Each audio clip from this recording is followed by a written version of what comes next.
Well, we just stopped there. We ran out of our 10 minutes. I don't know how far I got on the other bit, but I was saying just over there is where the HS2 chopped down loads of trees, and they're chopping down hundreds of woodlands across the country, as I read this morning. But nevertheless, as I was saying, there's a balance, and even if it's a white elephant and not needed, at this moment in the middle of a pandemic, it is giving tens of thousands of jobs, and I would imagine that there are those who could make an argument to say that that is more important. I still stand by what I said regarding the chopping down of ancient woodland. I don't like it, and I don't know whether it's 100, 200, whatever it is, but however many of these woodlands they've chopped down, I really don't like it. But I could understand the factor that it would mean thousands of jobs, and in a pandemic where so many have lost jobs, they might well be grateful. And I'm trying to imagine myself in a position where I was in very low income, I was in food poverty, and somebody offered me a job in an office or on HS2.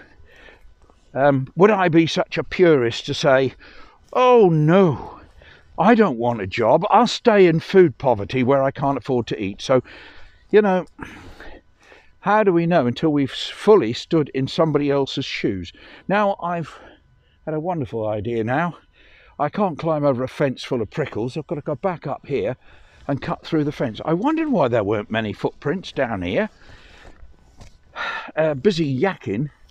I'm going back on myself now, as if there wasn't far enough to go. How far up have we got to go here? Could sort of get through there, but I don't think I'll bother. Ah, there we are. Here's a way through. I can do this one. Just try not and get caught on anything.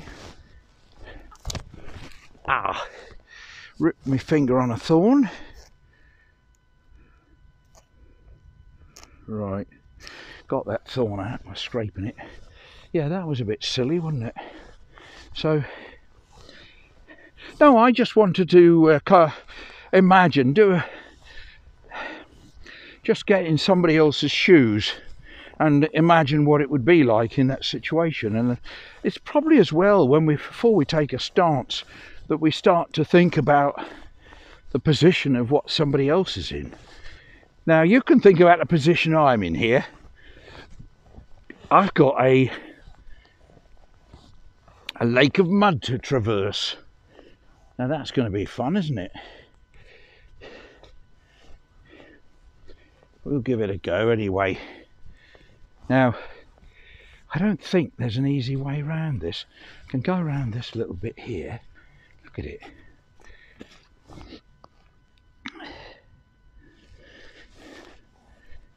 Here. Now, I can't dodge the mud here, can I? Splash, splash, splash. Yeah, I'm quite deep in it there.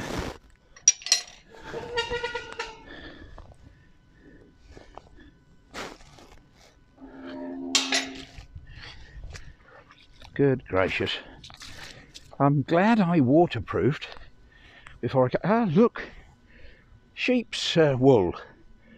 Sheep's wool across here. I don't know why it's all there. I don't know why there's all sheep's wool. Oh, well, of course there's sheep in the field, but I didn't realise they shed wool. Never mind.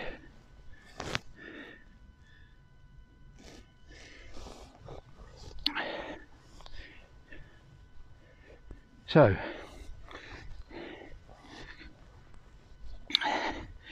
well, I just heard today that the military have taken over Myanmar, and that's rather a pity. We've got lovely friends there, and it would be such a pity if we couldn't visit, because next time we go to Thailand, we want to visit friends in Yangon, and so we'll have to see. Hopefully it will settle down again.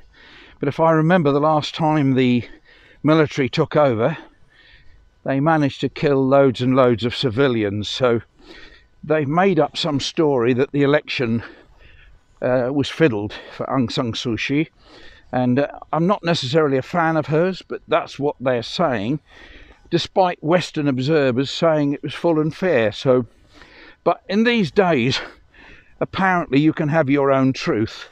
Like, the earth is flat, it's my truth, you're entitled to your opinion, but the earth is at the centre of the universe. Yep, there's people believing it, and but it's their truth. Apparently they're allowed it. And somebody said to me once, I said, "Oh, you don't mean Skellington, you mean skeleton, don't you?" Well, I was told you're entitled to your opinion, but my opinion is it's Skellington. So apparently even English is subjective. So if you don't think tree is a noun, you can say no, that's a verb, because that's what I want it to be. What a strange world that we have got into now, where everything that you don't believe is false news. It's so odd. And now we've got a situation where there's people not taking the vaccine because apparently it's going to give the government lots of mind control, and then you won't know what you're doing. You could go mad, and they will control everything what you do think. How ridiculous. If only these people read science, but of course they don't believe in science, do they? Because it goes along with facts, and many of them don't do facts, only their facts, which of course may well not be so. But thankfully it is anybody's and everybody's choice to have or not to have. That is the question. Well, I would certainly, we will be having ours, my good lady and myself. There's those sheep right over there. I've not got my gloves on and I'm not getting too cold, so that's quite a good sign. I may need to take my hat off before I overheat. Well, I'm going to say goodbye for now. Thank you for watching, thank you for subscribing, and thank you for those who are going to subscribe. And please like and share and ring the bell. That would make an old man, the rambling rambler, Dave to his friends, very happy. Bye.